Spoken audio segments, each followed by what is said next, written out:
it says it's 7 o'clock BST by my watch, so I think we'll get going. And welcome to 35 viewers to this Google Hangout.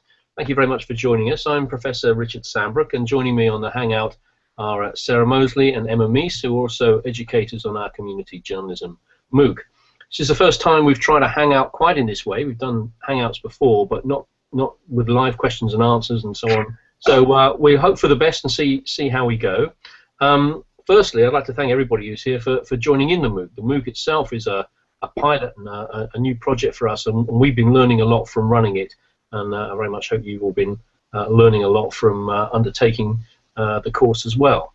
So how this is going to work, we've got an hour. The three of us are going to answer questions. You can submit questions in probably best to focus on two different ways, either on the FutureLearn site where there's a page about this Hangout and you can add questions there. And we've got Nathan in the university who is monitoring that page and those questions. Or you can post questions on Twitter with the hashtag FLCommunityJourno, which is the hashtag for the course. And of course, a number of you have submitted questions in advance already. So we'll kick off with some of those, see if others of you join in and start offering other questions as we go along. One of the questions that's come up quite a lot, having invited you to submit some in advance, is what's the definition of community journalism? What's the difference between community journalism and hyperlocal journalism, or just local journalism, and so on as well? I'll turn to Sara and Emma in a minute for their view, but let me just start off with mine. And frustratingly, I think for some of you who seem to be looking for a hard and fast and clear definition of all of these different things, there isn't one. These are just terms that get used. They're sometimes used interchangeably. They're sometimes used in overlapping ways. I'm sure they're sometimes wrongly used. But broadly, and there are no rules about it. You can label these things in any way you want.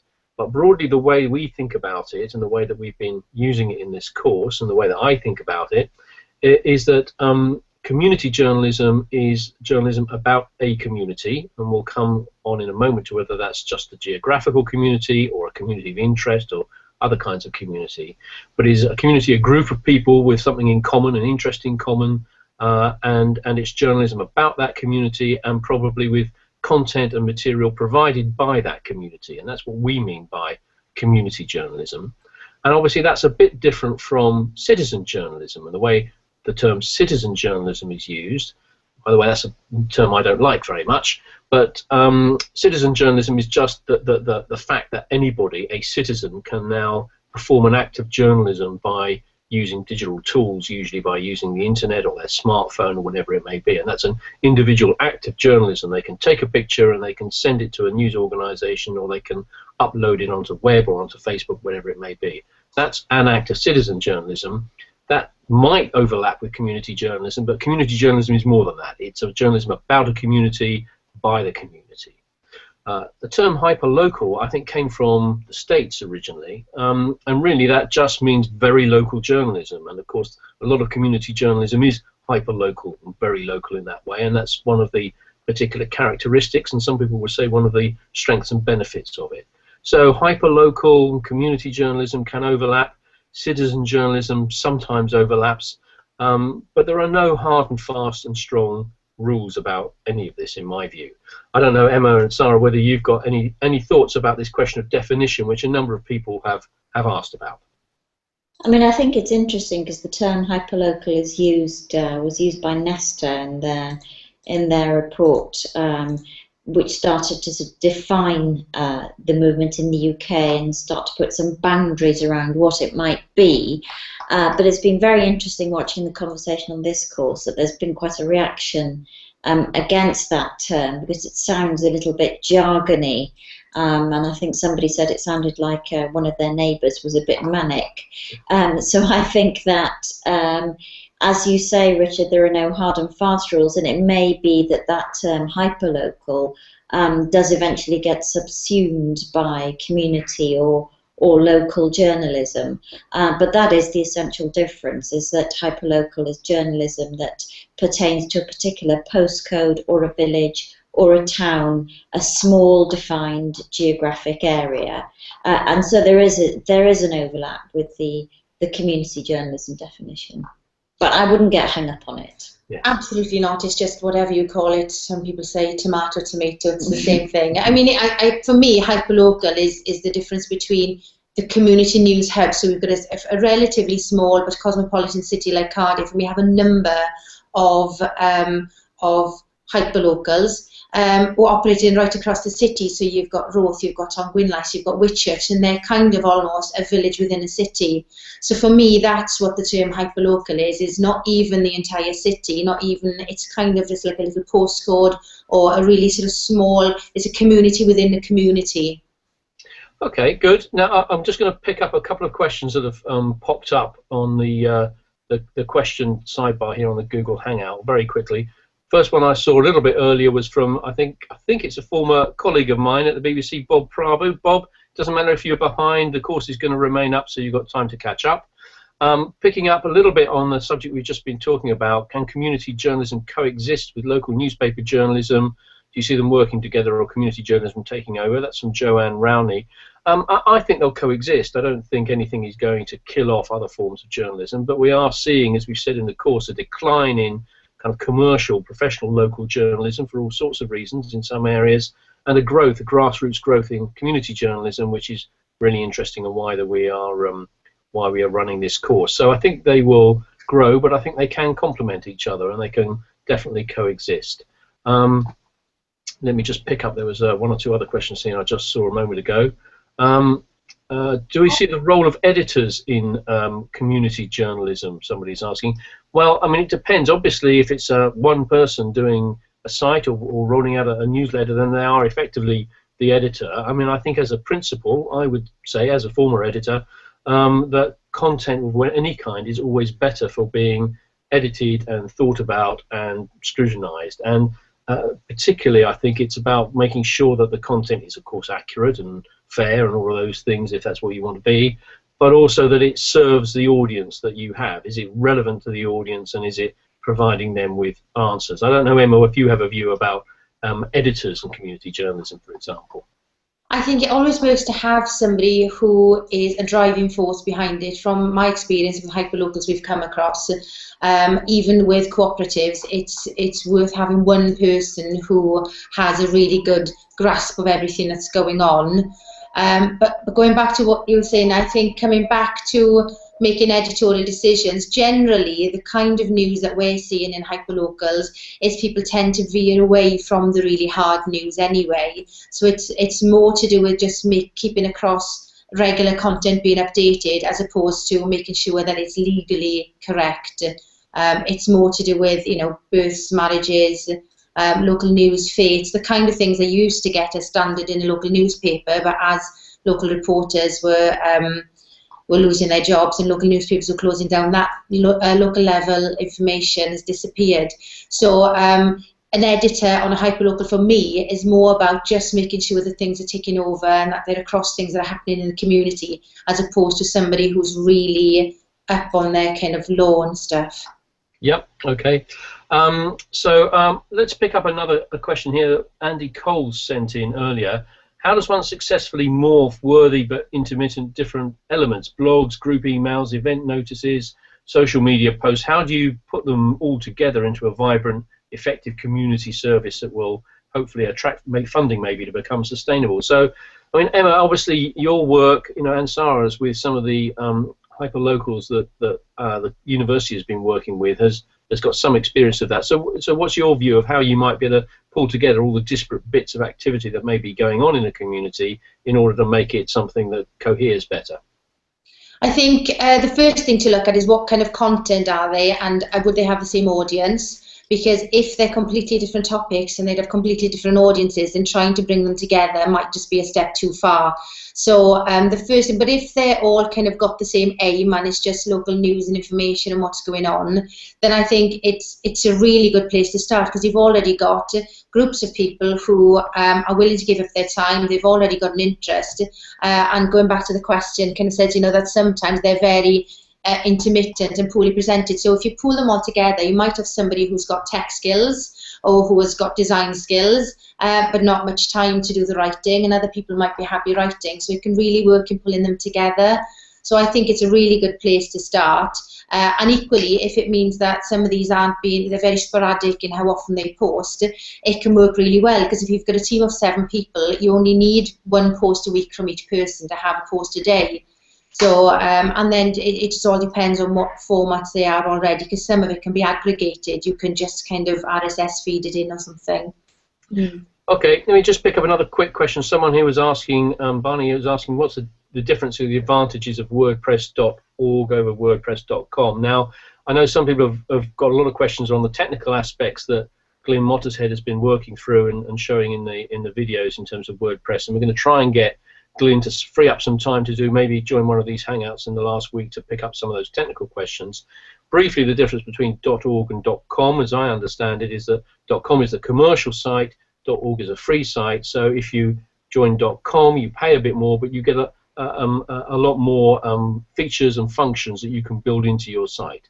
.org offers a kind of basic template, and you can offer a basic site for free. If you're prepared to pay a bit and subscribe to the .com site, you can produce a much more sophisticated product. But obviously, there will be some skills that are probably needed to be able to do that. So that's really the difference. .org is free and basic. .com, you have to subscribe, but you get a lot more tools to be able to use. Can we just address this point about communities of interest versus geographical communities? Because that's another question that's come up a lot. I don't know, Sarah, whether you have any views of that. I mean, for me, any community you can address and produce something that's going to work for them, but you have to obviously have a way of communicating with them and pulling that community together. And if it's a geography, that's in one sense easier to do. But of course, there may well be communities of interest around a particular minority sport, for example, or music, or whatever it may be. Do you think there are any particular differences? Have you got any thoughts of how we may need to think a little bit differently if it's a community of interest versus a geographical community? Well, they're both centered around having an audience that has a common ground and a common set of interests. And I think you know, that if you're working in a geographical area, perhaps there are some more kind of clear, obvious things that would bind citizens within that particular area. But I think the fact that so many communities of interest are developed online now gives you a really good place to start there too. And actually quite some of the tools that we teach on this course are brilliant at finding like-minded people who actually want to share information about their passion wherever they are. I mean, you know, the fact that we're talking to people all over the world here shows you that if there's a common thread of interest, then that community can develop and can be sustained.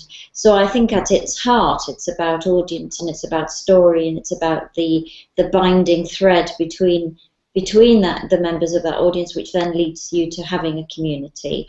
Yeah. Great. Emma, any thoughts? Yeah, I think the main difference being is that obviously if you're a community of interest, then as Sarah said, the internet is key, because the internet has made the world a very small place and anybody can connect with anybody quite easily.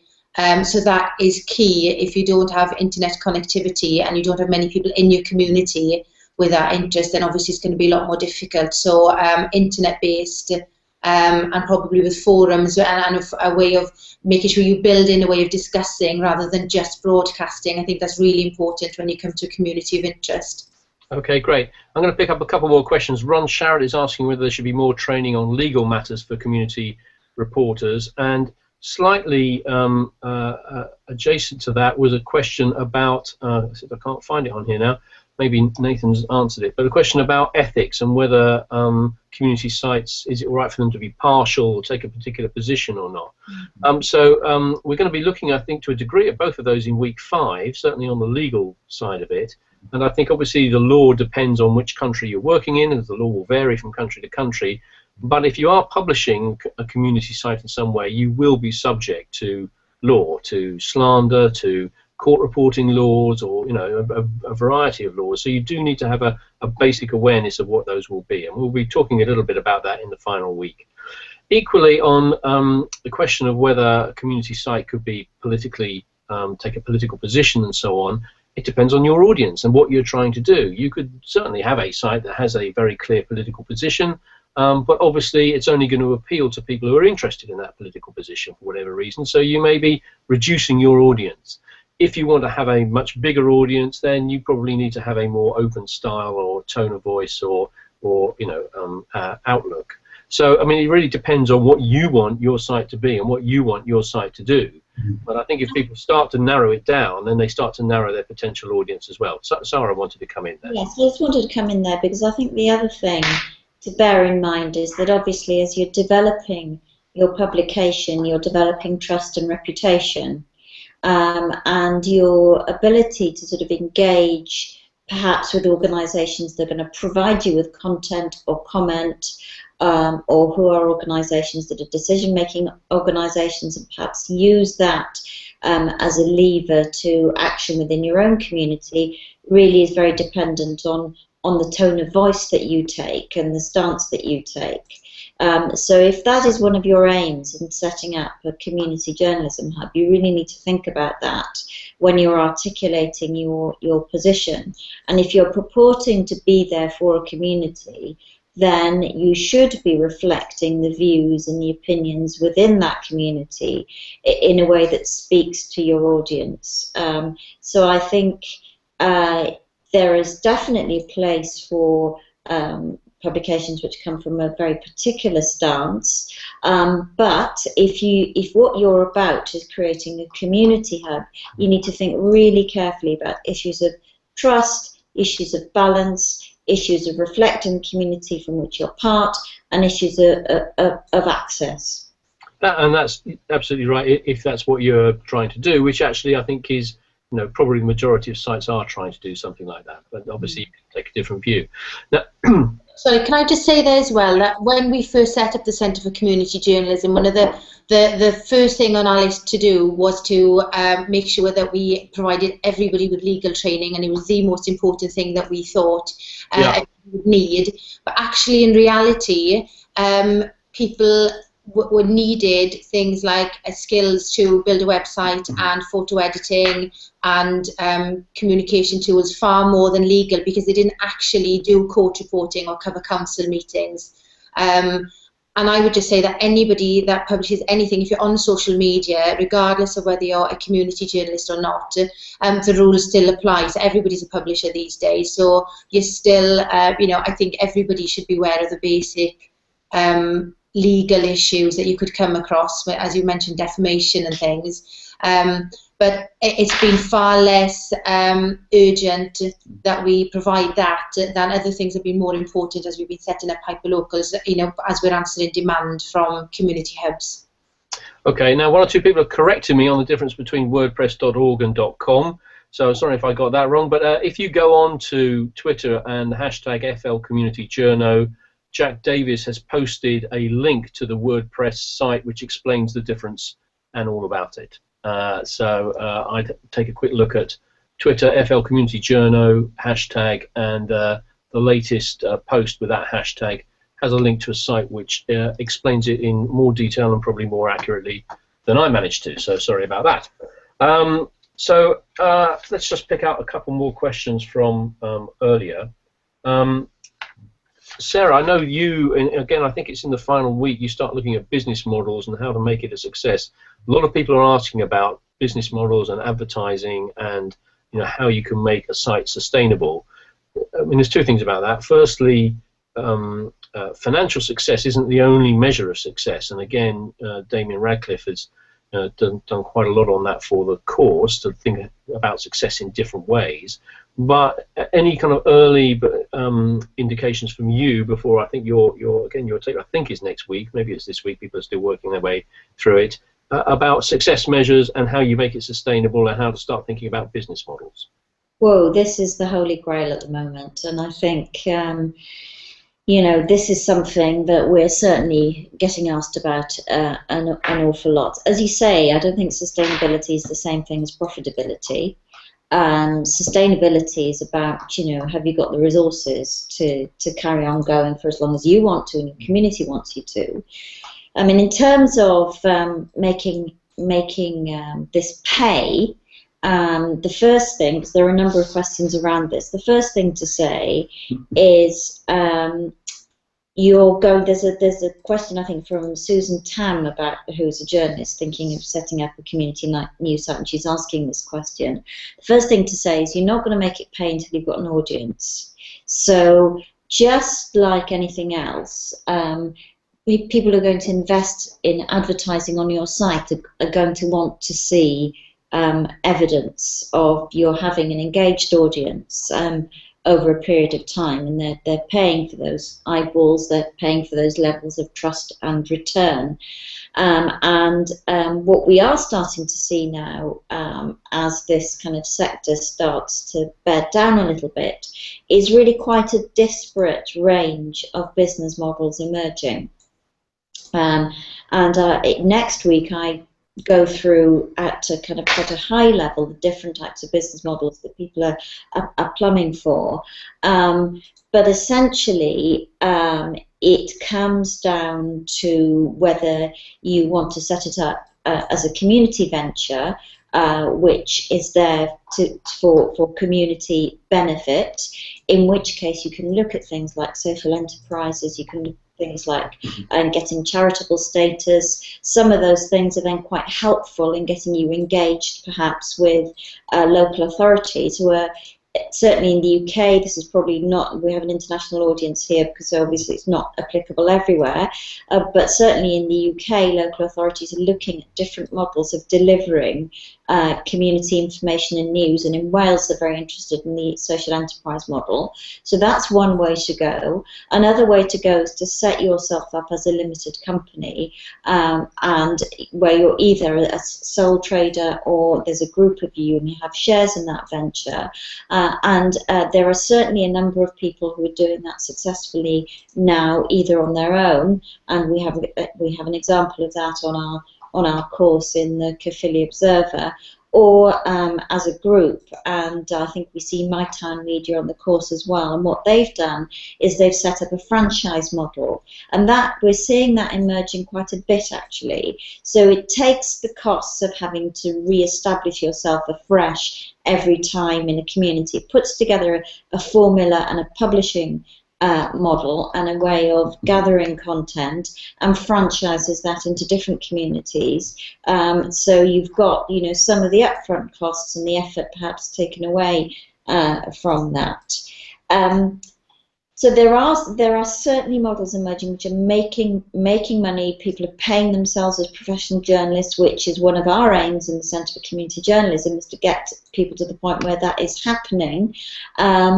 But as to there being an absolutely hard and fast model for doing this, well, there isn't one. And you know, I think one of the things that's interesting in the early part of this course, we talk about the history of community journalism and local journalism, and actually that's how local newspapers started. They started with people working in a very entrepreneurial way, not quite sure how they were going to make money out of it, but gradually the model developed, and I think that's what we're starting to see happen here, and we're starting to see more research and more innovation and more modelling around this. I think that's obviously right. Of course, we should say that it's in very different stages of development in different parts of the world, because we have a very international community here following this MOOC. I mean, it's been one of the really great things for the team here, is to see how international it's been and how many people have been interested. And we'll be looking next week at trying to offer more thoughts in a hangout next week from on community journalism in Africa and in Asia, and some other different models that we haven't built into the course itself so far. Emma, I'm going to fling another question at you, because there are 2 or 3 questions coming up about video, and we haven't talked much about video within the course, and what role video can play. Now, obviously, one reason is it's a 5-week course. There's a lot to get in. We couldn't cover absolutely everything, so we probably haven't done a module specifically on video. But you've got a lot of experience with video and with hyperlocal sites now. So what's your thought on how people should start thinking about how they can use video and what some of the issues are around it? Video is really important for several reasons, mainly because most people access news and information on these mobile devices now. So when you're on the go, it's much easier. So it's much easier to view videos and to look at photographs than it is to read long articles. So that's why we're seeing the length of things getting shorter. Equally, in search engine terms, you're far more likely to appear on the front page of Google with an optimized video than you are with anything else. So in those terms, but what I would say is it's not about the tools, it's about the skills. So make sure that you have got something interesting, that you're filming something interesting, you learn how to frame a shot, and you don't need anything more than you know, a mobile phone or a little flip camera. I'm a firm believer in not going out and spending thousands of pounds on the most expensive kit. It's about the story. It's about just getting a quick clip with somebody and thinking that if you're doing an interview with somebody, then what added value would a video bring? So could you do things like quick fire questions, or could you ask for top 5 tips, or something extra which wouldn't take much time or resources? And then I don't know if everyone's familiar with the term top and tail, so you literally just need to tidy the editor, the beginning and the end, and then you can upload directly to YouTube. And YouTube is the second largest search engine in the world after Google, now owned by Google. So you can pretty much learn how to do anything on YouTube. So it could be, that could be, you could have almost like your own TV channel really, and just uploading directly. And of course, anything you put on YouTube, you can embed into your own site or onto Facebook or somewhere else if you want to. So you can, and there's Vimeo as well, which is kind of seen as a slightly more professional, it's more for kind of videographers. And what I will say is that all these resources, if everybody joins the networks, if they go to communityjournalism.co.uk after the MOOC, a lot of these resources are going to be added to the website, but we're going to be continuing. This is part of what we do at the Centre for Community Journalism, is to provide resources which are going to be there for free, and we're going to be, you know, how to shoot and edit on a smartphone or a tablet. All those resources will be added over the kind of coming, I hesitate to say months, but yeah, hopefully in the near future. So just to keep checking our website, it's going to be populated with all these resources. So things that we haven't been able to cover in the MOOC will be on there as well. Great. Okay. Now a couple of other questions I'm going to try and mop up here. So somebody is asking whether we community journalists can be treated by authorities as professional journalists are. In other words, by councils and the police, are they entitled to the same information or the same rights of access and so on as well?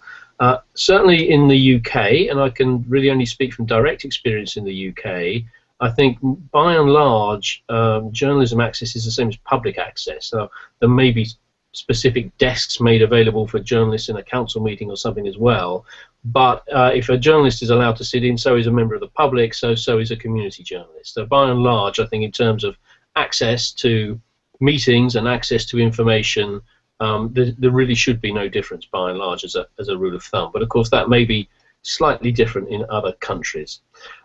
Sarah, again, one of the things that has come up during running this course is, of course, that we have focused very much on new digital opportunities for running community services and hyperlocals and so on, and haven't really addressed the issue of community journalism in places where there may not be a great internet connection, or where, you know, people may not have the same digital skills.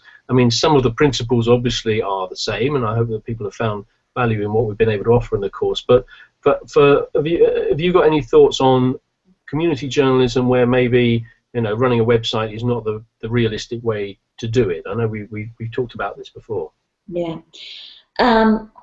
Well, wow, one of the great things about this course is that people have written about all kinds of community journalism activity that they're undertaking, and it's been quite inspirational actually to see the way that people are fulfilling this massive need within communities where there are very, very few resources. So we had, you know, an example of a chap who posted his community newspaper on a wall in his village in northern Nepal, and he was describing doing that and, you know, sharing some of the things that were going on in the community and the beneficial effect that had on the community in terms of, you know, reducing corruption, creating more openness, etc. And it seems to me that people are taking, you know, big risks to do this kind of thing. I mean, the history of local journalism in the UK and elsewhere is one of print. I mean, it was the print technologies that actually unlocked this ability to capture and share news within a fairly sort of defined period of time. And I think in a lot of communities, print is still, very important. And very often, what we're seeing now is print coexisting with the digital publication, and publications that might have started as digital outputs actually reverting back into print. Because even in a community like ours, which is, where there's massive amounts of digital take-up, and where, the proportion of people getting their news digitally is going up and up, there is still an audience, a very strong audience for print, and that is also quite important for advertisers, actually, because you've got something that's got some tangibility and longevity to it that advertisers actually like. So I would say that, the core answer would be print, but there is a fantastic variety of channels out there. And the other thing that we've seen a lot of people talking about is radio. And I think even in communities where, there's very little connectivity, radio is very important. And I think we had one learner saying that probably the most successful example of community radio was the Taliban radio in Pakistan. So, a bit of a kind of an interesting twist there on community journalism. Yeah, indeed. And I should say, next week we're going to have a hangout on the same day and at the same time. The time, by the way, is to try to be able to cope with people in different time zones. There's no perfect time. But joining us next week is going to be someone called David Brewer from the organisation Media Helping Media. And David, again, is a former colleague of mine, has got a lot of experience in community radio, but also community journalism in Africa, through Asia and in Latin America as well. So next week in this hangout we'll be dealing hopefully very substantially with some of the kind of issues from the south and the east, as well as the more developed countries. Now, picking up a couple more questions that have come in, someone's asked the issues around sourcing pictures from the internet. Emma, now I know we do address this within the course, but they're asking, should they simply give a credit, or what are some of the issues about picking up and sourcing pictures on the internet to use? Can you just give us the headlines of what we need to remember on that? Yeah, you need to remember that the copyright always is retained by the person that took the photograph. So regardless of whether they've shared it online or not, it's the same as a written word. So if somebody has published a book online, doesn't mean you can then take the words and publish them yourself or print them off. So you always have to have permission, unless there's a Creative Commons license. So on sites like Flickr, and now under Google, if you click on Google Images, sorry, I'm trying to think of the pattern as I'm looking up. Google, click on Images, then on the right hand side of the screen is like a little settings cog, which you can click to go into advanced search, and then you can go into the advanced search on images, and you can search on licenses. So you can search on free to use or share for commercial, free to use, and amend. But always try and get permission, or if you do use a Creative Commons license, then you do need to credit it, and it's good practice to try and put a hyperlink back to the account of the photographer. But we cover PicMonkey. I'm not quite sure when. We can actually create your own graphics when you don't have anything to work with, and that's been the most useful tool that I would say of all the tools I've used whenever we've set up hyperlocals. PicMonkey. And there's another one called Canva, where you can create images when you don't have any at all. You create your own graphics. So, think about using your imagination. You could just create a quote, which is your headline. There's lots of things you can do, and we do cover that in the course as well. But the thing to remember is, just because somebody's published it, you can't take it and use it. You don't own it. They do. Even if you credit them, you have to either have their permission or make sure it's got a Creative Commons license. Great, thanks, Emma. And that was for Rebecca White, who asked that question. So we're about halfway through this Google Hangout now, just over halfway through. I'm Richard Sambrook. We've got Sara Moseley and Emma Meese from the University Centre for Community Journalism here. We're answering questions, some of which were submitted in advance, some of which are coming up in the Google Hangout questions box, if any of you are able to access that, or you can ask questions on Twitter with the hashtag FLCommunityJourno, which is the hashtag for the course. Elsie has asked whether you can interact live. I'm afraid only in written questions. Google Hangouts, I think they can take up to 10 video feeds, but anyway, we're restricting the video to those of us who are answering, and the questions to have to come in by other means. That seems to be the most efficient way of organising it. So I'm sorry we can't have a video for all 75 of you who are currently watching, but I don't think even Google can cope with that. One question here from Ukraine, saying obviously they're facing a very dangerous and very highly political situation there, and they ask, is it possible to create a site and have a lot of followers without talking about politics? I would say definitely. Some people are interested in politics, some people want to get on with their lives and deal with a lot of other issues. It's about what's relevant to your audience and what matters and is of interest to your audience, but not every community news site has to have politics in it. Not every community news site has to think of news in the way that traditional media think of news. I mean, you know, local school news and sports results and all sorts of things, and community groups, and you know, there's all sorts of different kinds of news and information that people will be interested in. So it's really about finding out what's the audience you want to reach and what matters to them, and that's not always, in fact perhaps some people would say not often, going to be about politics, and particularly not national politics. The advantage of community journalism is being more locally and particularly focused on whatever that community is, I think. I don't know, Sarah or Emma, whether you want to add anything about that. What are different ways of thinking about what the content should be? It doesn't all have to be news or the way that traditional media thinks of news, does it? No, from experience, from going to communities and helping them set up hubs, the main thing that comes across is that they want to talk about the good things that happen in their community, the positive stories and the unsung heroes and the people that do good, and just general good news, because there's this perception that mainstream media, that bad news sells, and that shock and scandal sells, and that actually that they might have a great neighbour that's done something good, and things like local animal rescues, lost and found for animal rescues. Those kinds of things tend to do really well on hyperlocal level, because it's all about feeling good about where you live and being part of your community. I would say though, I completely agree with Emma, but I would say that if occasionally what happens is that something will really exercise that community, and then it becomes political. And I think that it must be very difficult for our colleagues in the Ukraine, because if things are happening which are just overwhelmingly important to most people, having no regard to them or no reference to them, you have to think about that as well in terms of keeping in touch with the way people are thinking and feeling. I would say to anyone who's interested in this angle, try and join us next week, because Dave Brewer has a lot of experience of working with communities that are going through crises of one kind or another, and the kind of information that matters to them, which may not always be the kind of headline politics of what's going on. Now, a couple of people have asked the sort of a more general question about whether there's any future for professional journalists, or is community journalism going to put journalists out of business, and should we still be training journalists and so on as well?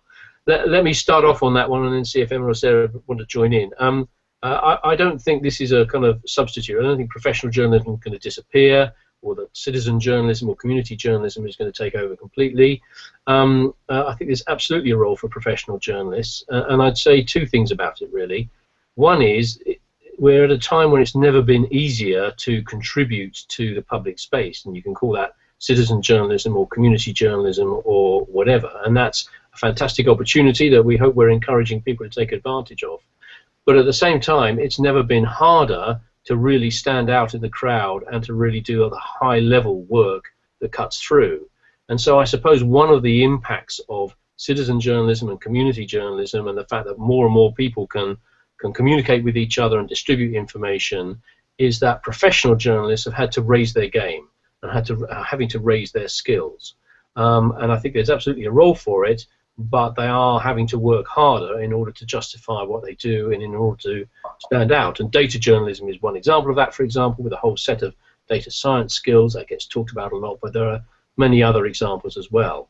But I would also say that the skills that we teach, and some of the basic skills in this MOOC, but also, of course, if you're part of a journalism school, as we are in Cardiff, the skills that you learn at a journalism school or elsewhere are actually more in demand than ever. Maybe not in traditional newsrooms and in the traditional roles that people have always thought about on newspapers and in broadcasters and so on, but the ability to find stories, to assess them and verify them and understand them, and to present them in a way that's really engaging for audiences. Those skills are more in demand in more kinds of organizations than ever before. So I think the skills of journalism are more in demand. The roles and the way those are used are changing very rapidly, but in a sense the game is, the hurdles are being raised for professional journalists. They've got to work harder and they've got to have a more developed range of skills than perhaps they've needed in the past, because everybody now can communicate and talk to each other and share information. I don't know, Sarah, Emma, if you wanted to come in on any of that or not, or just me rattling on, really, isn't it? Well, I mean, I completely agree. I mean, with another hat on, you know, having employed, being director of communications in large organisations, the kinds of skills that you're looking for now are content creation skills and skills around understanding an audience and understanding the need of an audience, and much more about those, how you engage long term to build a long term relationship with an audience, which has, you know, real synergies with, as you say, the upping of the game that's going on. And I think that professional journalists are, you know, very much at the kind of the forefront of this as well. I mean, a lot of the people that we have contact with have actually got professional journalism training of one sort or another. They may have been journalists in the past, they may be working as communications specialists, and they may have been involved somewhere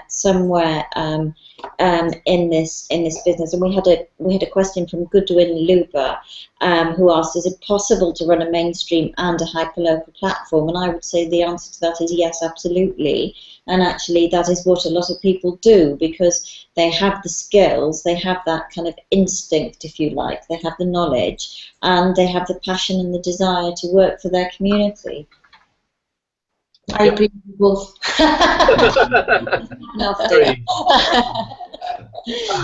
think as well, I think the big change has been is that journalists, when I started out as a print journalist 18 years ago, I hope everyone thinks I don't look old enough, but when I started out, I didn't even have a mobile phone, didn't have email. It was very much about going out to the community, finding the news and information, and then going back and then writing it up and then presenting it to the community. Whereas now with Twitter and Facebook and Instagram and Snapchat and everything else, everybody's a publisher and everyone's sharing news. But that's what is really important. Journalists are really, really important, because I could say that bananas are blue and the sky is yellow. Doesn't mean it's true. So just because somebody says it on social media doesn't mean it's true. And that's where the journalism comes in. It's about verification. It's about telling the story. It's about finding out what's important. It's about fact finding and presenting it in a kind of in a good way. So I think I think that it's even more important than ever to have journalism skills. And you've got a whole new band of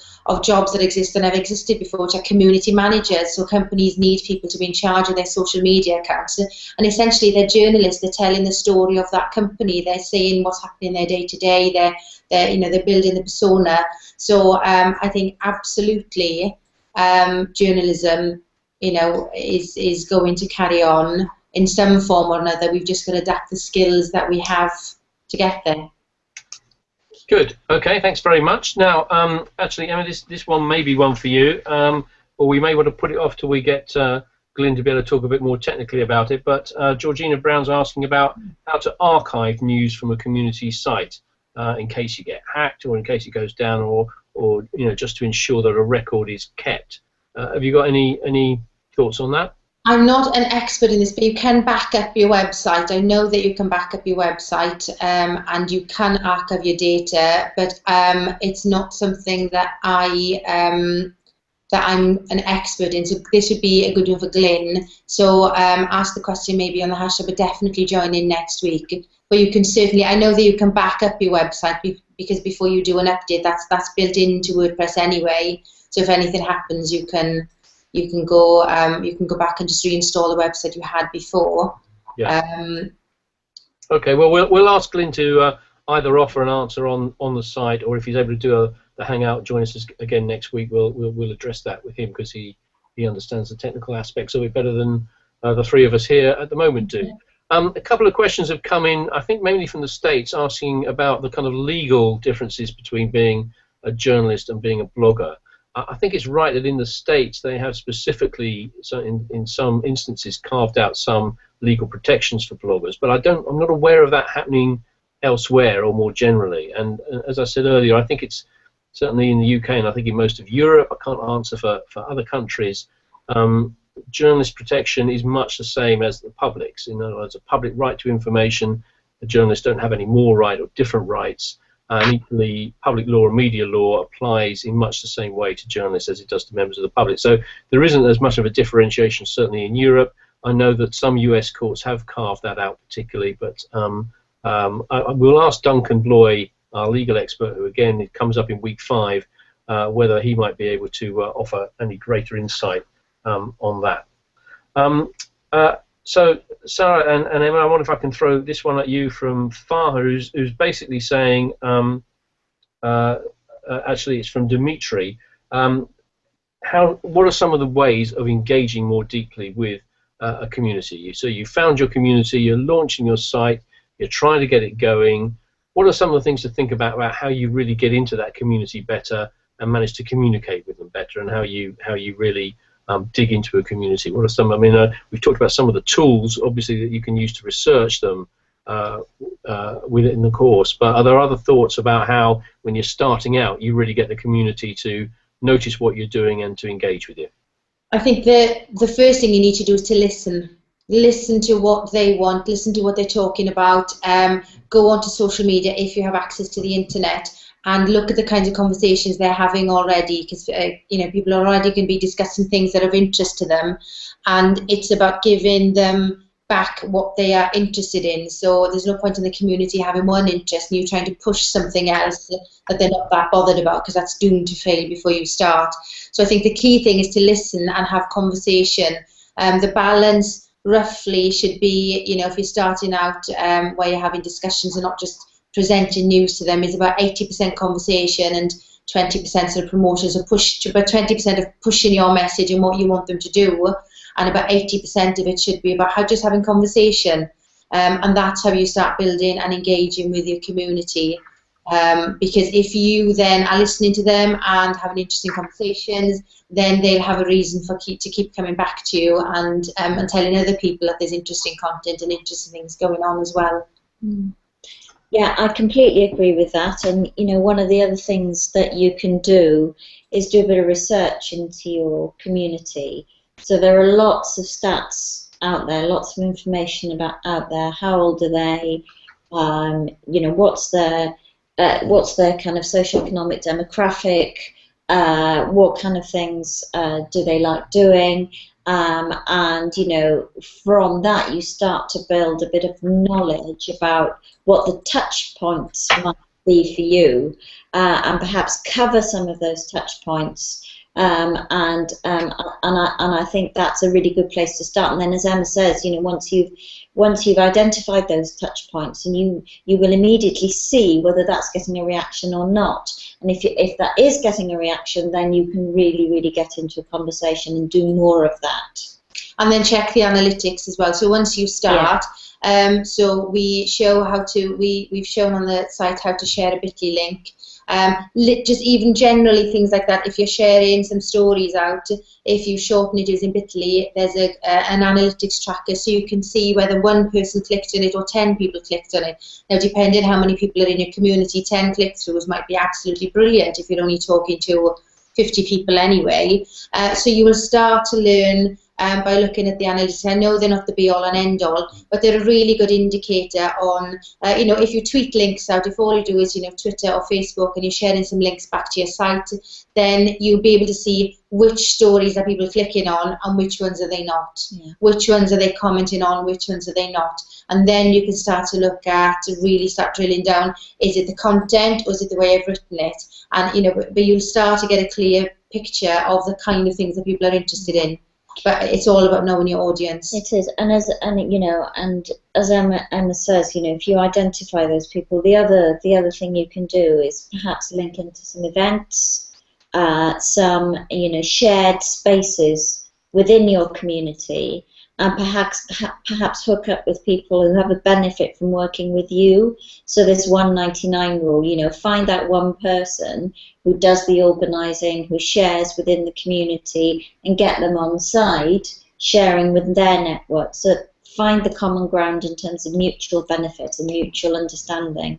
Sara's going to hate me for saying this. You've got to find their Wi-Fi, what's in it for you, and you've got to stop thinking of it as your site. We all know kind of what we want out of our sites, but you have to start thinking about it, whether it's your, you know, whether it's a newspaper or a newsletter or a website or a Twitter feed or whatever medium you use to communicate.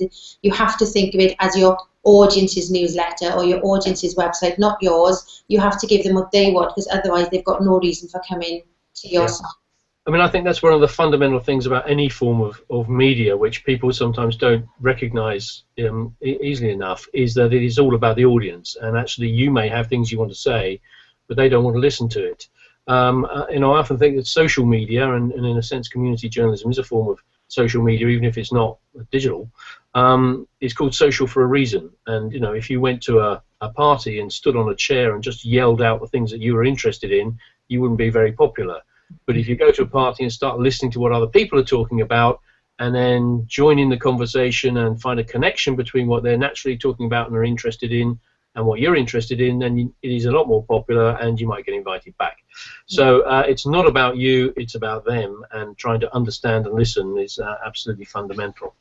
A couple of questions have come up saying, do you need to launch a separate site?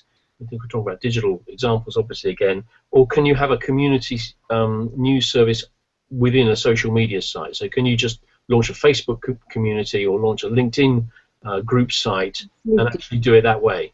Yeah, absolutely. It's, again, knowing your audience. So, you know, there's stats, if you're talking to, you know, teenagers to early 20s, natively they'll be hanging out on Instagram and YouTube. So there's no point you setting up a LinkedIn page because there's nobody going to be there. Equally, if you're looking at more sort of a business element, getting all the businesses in your community together, which is always a good idea. That's another kind of way of doing it, promoting businesses getting together, then LinkedIn would be the place to do it. So knowing your demographic, knowing your audience, and you could just be a Twitter feed. It could just be conversation happening on a Twitter feed. You could use a hashtag, pretty much like we're doing a Hangout now. You could say, well, join in the conversation. Let's have a community coffee morning at 10 a.m. Using this hashtag. You don't need to be anymore. And what I would always say, start small. So don't start thinking, I need a website and I need a Facebook page and I need an Instagram feed and I need a Twitter, because it's all going to fall flat. Because start small and you can always add on. And the one thing I'd say is that think carefully when you're starting out. It's easy enough to have a website and a Twitter feed, or Facebook and a Twitter feed. But when you start adding in Facebook and a website, they're both beasts that constantly need feeding. They need a lot of content to keep them going. So, of course, you're limited within someone else's site or with their format and their tools. So, you know, you've got to find is that where the right audience sits firstly, and then, you know, you're limited to whatever that site enables you to do, aren't you? Yes. Equally, we've had a question about legal issues and moderation, and if somebody puts something up, if you are on Twitter or are on Facebook, then even though it's your page and you are liable to make, you know, you're responsible for making sure that there's nothing untoward happening on that page. Equally, you are on somebody else's, it's a third-party platform, you're in somebody else's space. So equally, Facebook or Twitter or whichever platform would also have to pick up some of the slack if somebody, you know, some of the responsibility as well. So again, it comes down to time, it comes down to resources, and it comes down to audience. Mark Travis from Huddersfield here has just said that he is involved in a community of interest around Down syndrome and has found building relationships works well with Google Plus and Twitter, but surprisingly to him, LinkedIn has proved the most successful. So there'll be something, a LinkedIn community that works for that particular group of interest there. Okay, we're into the last sort of 5 minutes or so, so if you've got a burning question, please ask it either on the Google Plus site or on Twitter. I haven't checked the FutureLearn site recently, but I'll do that now.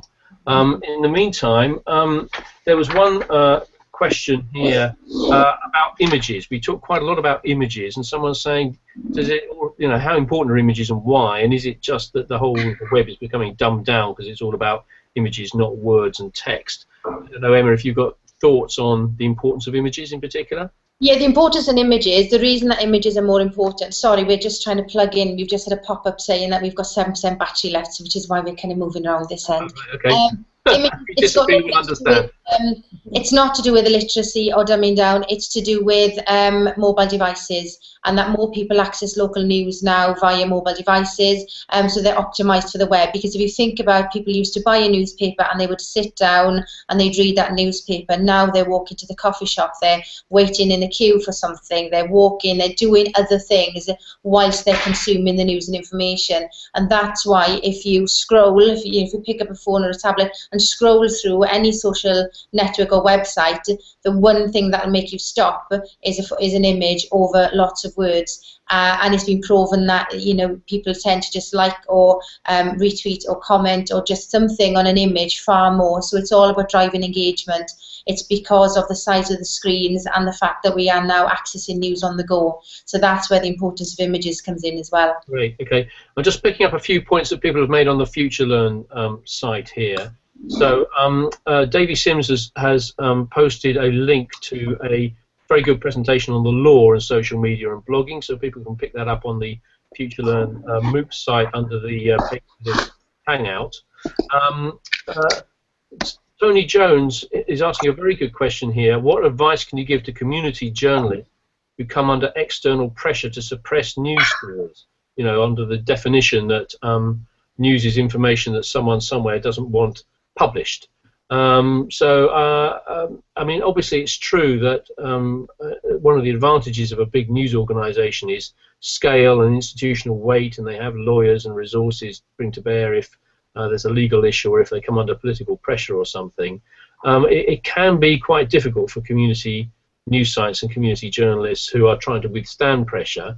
I suppose the first thing I would say is to make sure you're on the right side of the law, because if you're on the wrong side of the law, and there are examples again in the course of someone who found themselves on the wrong side of the law, though they hadn't realized that when they were running a site. So make sure that legally you're sound. And then, you know, the question is really, do you stick to your guns? Can you find other people who can join you in withstanding that pressure? And, you know, is this point of contention, how important is it, and how important is it to you to defend it? I don't know, again, Emma or Sarah, whether you've got any either examples of community sites coming under pressure and what people do, or have you got any thoughts about it? Perhaps not. It's a very difficult one. Yes, it's very, very tricky.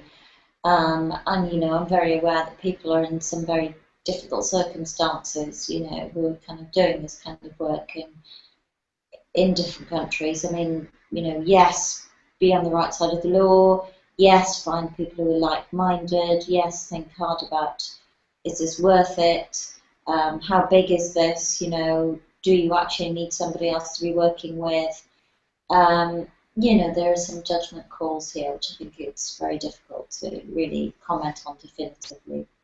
Yeah, I think because we've got such an international audience, the examples that we would come across in the UK are probably very, very different to the examples of the audience that we've got for this MOOC.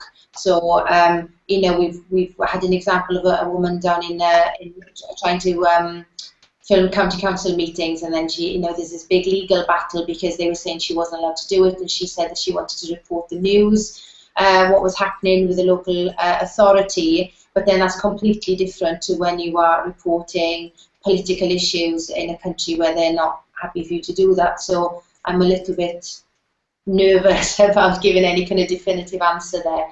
But just check your facts. I think that the main thing is just, can you be 100% certain that before you publish anything you're factually correct? And I would say that's probably the fundamental thing, that no matter where you are in the world, make sure that you've got your facts straight, and would you have the evidence to back that up, and how far are you prepared to go? Would you be prepared to stand up in a court of law? So, you know, do you have evidence, and are you 100% certain that this is fact, and can you back that fact up? Okay, so we're into the last sort of minute or so now. I'm just going to pick up a couple of other things that have questions that have come up. Firstly, Gordon Wells, who's been experiencing a problem and keeps getting a recording of me on a loop, starting with a whistle at 25 to 7. I hope that's sorted itself out, Gordon. Other people have clearly been able to hear okay, so I'm not sure what the reason behind that was, but thank you for complimenting my guitar. I like it as well. Will Pollard is talking about Oh My News and the role of editors. Well, if you're still listening or watching, I wasn't saying I didn't like citizen journalism. I don't like that title, that label, for reasons that I could go into, but would take a rather long time. I think the Oh My News model I wouldn't call community journalism, because it's basically, this is the Korean news site that basically aggregates citizen journalism. And so it's sort of outsourced its journalism to the public. And it has editors that then bring in and check and look and arrange the kind of contributions from the public. I think that's a very different model, and it's not really about a particular community, because it's a bigger site than that. There are other examples like that, particularly in the US. ProPublica and so on is an obvious one. There have been a number of them there. Less in the UK. I haven't seen anything that's quite like that in the UK. Maybe the market isn't big enough, and we have a very competitive and busy national news market anyway. But just to say, absolutely, I think the role of editors there in verifying citizen journalism are very important, but I think things like ProPublica and Oh My News and so on are slightly different from community journalism. And then one or two other people are again asking about technical issues around integrating domains with WordPress and so on as well. We're going to try and get Glyn Mottershead here next week who can ask those questions. And we're also going to have Dave Brewer from Media Helping Media, who's going to be able to talk a lot more about models of community journalism outside of the web and the digital models that we focused on in this course, and outside of Europe and the US. So he'll be able to talk about his experience across Asia and the Middle East and Africa and so on as well. But we're now a minute past the hour of the Hangout, so for the 70 of you who are still watching, thank you very much if you've stuck with us. I hope it's been useful. Thank you to Sarah and Emma, and in the background there you had just a glimpse of him a moment ago as Nathan, who's been also looking at the questions and trying to follow up on things as best we can. We're going to do another one next week, as I said, for the final week, but in the meantime I hope you're sticking with the course and enjoying it, and thank you very much, and at that point I'm going to press stop. Thanks a lot.